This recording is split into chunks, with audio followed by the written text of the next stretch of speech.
Welcome to episode 4 of our serial killers series. In this video, we will be looking at the heinous crimes of a person described by the FBI as the most prolific serial killer in US history. If you are enjoying our content, why not click those subscribe and notification buttons and never miss a new video? Get ready for a chilling look into the mind of a serial killer, so let's get to it. Samuel Little is the most prolific American serial killer of all time, despite the fact that few people even know his macabre story, let alone his name. The Georgia native served 3 life sentences and confessed to killing 93 people across more than a dozen states between 1970 and 2005. Samuel Little was a mass serial killer who was arrested in 2012 for murdering 3 California women in the late 1980s. Through DNA evidence, Little was convicted of those murders and sentenced to life in prison without parole in 2014. Although he maintained his innocence, he soon confessed to a barrage of strangulation murders, ultimately culminating in 93 claims, with the FBI confirming Little was connected to 50 of these cases.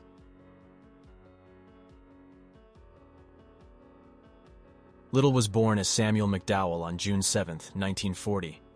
Hailing from Reynolds, Georgia, Little claimed his mother was a teenage prostitute, and she had abandoned him. Authorities believe Little's mother may have given birth to him while she was in jail. Raised by his grandmother in Lorain, Ohio, Little had a difficult time in high school, where he had problems with discipline and achievement, eventually dropping out. By his own account, he began having sexual fantasies about strangling women as a child, starting when he saw his teacher touch her neck. He was always focused on women's necks, even pinning an image of a woman who had been strangled to death on his wall. When he did marry or have girlfriends, Little said that he tried to avoid looking at their necks. In 1956, after being convicted of breaking and entering into property in Omaha, Nebraska, Little was held in an institution for juvenile offenders, and from there, his crimes grew worse. Starting in the 1950s, he moved around from state to state and was arrested for fraud, driving under the influence, assault, armed robbery, and rape, among other crimes. By 1975, he had been arrested over 25 times across 11 states. In total, he served 10 years from these various offenses. Little's supposed first murder took place in 1970. He confessed to up to 93 murders over a span of over 30 years, but due to the time in between the actual murder and the confessions, not all of these murders have been identified and confirmed. The first alleged victim, Mary Jo Brosley, began a pattern that Little would follow throughout his life. Brosley was an alcoholic who was estranged from her family. Her family reported her as missing, not knowing where she ended up until at least 45 years later. Brosley met Little in a bar, and he later strangled her to death. Her body was found in a shallow grave, but her remains were not identified until 2017. A year later, Little confessed to her murder. He knew what she was wearing, remembered complications regarding burying her body, and also that she had problems with alcohol. It was easier for Little to get away with these crimes, he believed, and to some degree, he was right. Little continued on his murder spree, killing an alleged 24 women between the years 1970 to 1982. Samuel Little's first arrest for murder came in 1982 in Mississippi. However, there wasn't enough evidence to indict. Little was arrested in Pascagoula, Mississippi, and charged with the murder of 22-year-old Melinda Rose LaPree, who had gone missing in September of that year. A grand jury declined to indict him for her murder. However, while under investigation, Little was extradited to Florida and tried for the murder of 26-year-old Patricia Ann Mount, whose body was found in September 1982. Prosecution witnesses identified Little in court as a person who spent time with Mount the night before her disappearance. Due to mistrust of witness testimonies, Little was acquitted in January 1984. Little then moved to California, and the prime years of his killing began. Soon after arriving there, he was arrested for kidnapping, beating, and strangling 22-year-old Lori Barros, who survived. A month later, he was found by police in the back seat of his car with an unconscious woman, also beaten and strangled, in the same location as the attempted murder of Barros. Although he was convicted for these crimes, he was still not linked to any previous murders. He served only 2.5 years in prison, and he was released in 1987 and moved to Los Angeles. In Los Angeles alone, he killed another 10 women before traveling the country again. Over the next 10 years, Samuel Little would commit murders that took place in Florida, Georgia, Arkansas, Louisiana, Nevada, Ohio, and Arizona. According to Little's later confession, he continued to kill until 2005. Little was arrested on September 5, 2012, at a homeless shelter in Louisville, Kentucky, and extradited to California to face a narcotics charge. By this time, collecting and using DNA evidence in criminal cases was commonplace, and the authorities used DNA testing to establish that he was involved in the murders of Linda Alford, killed on July 13, 1987, Guadalupe Duarte Apodaca, killed on September 3, 1987, and Audrey Nelson Everett, killed on August 14, 1989. All three women were killed and later found on the streets of Los Angeles.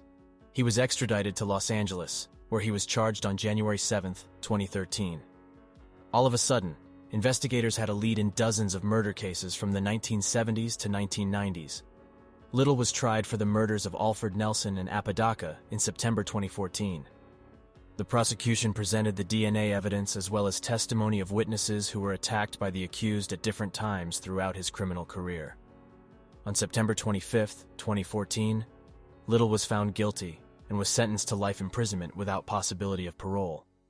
Even on the day of the verdict, Little continued to insist on his innocence. One of the main reasons Little's murders went undetected for so long was that many of his victims and alleged victims were on the fringes of society: sex workers, homeless, and drug addicts. "I never killed no senators or governors or fancy New York journalists. Nothing like that. I stayed in the ghettos," Little told the New York Times. To this day, the majority of the victims remain unidentified, and many of their deaths were attributed to natural causes, drug overdoses, or accidents. Not much news came surrounding Little's murders until he began to confess to other murders in 2018. On November 13, 2018, Little was charged with the 1994 murder of Denise Christie brothers in Odessa, Texas, after having confessed the crime to a Texas Ranger in May 2018. Little pleaded guilty to the murder of brothers on December 13th and received another life sentence. The Russell County, Alabama District Attorney announced that Little had earlier that month confessed to the 1979 murder of 23-year-old Brenda Alexander, whose body was found in Phoenix City, Alabama. On November 16, 2018, Macon, Georgia sheriffs announced that Little had credibly confessed to the 1977 strangling murder of an unidentified woman and the 1982 strangling murder of 18-year-old Fredonia Smith. In the fall of 2018, Little confessed to the 1982 murder of 55-year-old Dorothy Richards and the 1996 murder of 40-year-old Daisy McGuire. Both of their bodies were found in Houma, Louisiana. In December 2018, Little was indicted for strangling Linda Sue Boards, 23, to death in May 1981 in Warren County, Kentucky. Her body was found on May 15, 1981, near U.S. Route 68. With Samuel Little's confessions continually pouring in, his official body count began to rise. Eventually, in October 2019, the FBI confirmed that he is the deadliest known killer in U.S. history. With 50 victims to his name and some 40 other cases still pending, Little's body count has surpassed that of far more famous killers, whose names have been etched into the American consciousness. And those 40 cases may eventually see closure themselves. But this didn't mean that these cases could be closed. There are plenty of serial killers who have claimed to murder people that they didn't murder. In order to make formal announcements and actually link Samuel Little to the murders he confessed, investigators would have to do a lot of work and dig through a lot of old evidence. Part of why these cases were starting to close was because while he didn't remember everything, he remembered a lot about his victims. During interrogations by Texas Ranger James Holland, Little had drawn portraits of many women he killed, over 20 sketches in total. Little knew the clothes they wore, how he met them, and even details of the conversations they had before he strangled them.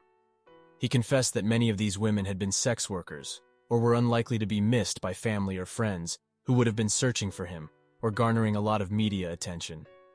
These portraits were released by the FBI in hopes of someone identifying the women. At least one portrait solved a cold case in Akron, Ohio. Little continued to confess to murders across the country until right before his death in December 2020. A month before his death, he had confessed to the killing of 2 women in Florida. When this story was matched up with details from various disappearances in the state, investigators realized that they had wrongfully convicted another man of the same crime. Little died on December 30th, 2020, in a Los Angeles County area hospital. Although California Department of Corrections and Rehabilitation sources indicate no cause of death, Little suffered from diabetes, heart problems, and other health conditions. To this day, the FBI are still working to connect Samuel Little's confessions to various killings throughout the United States.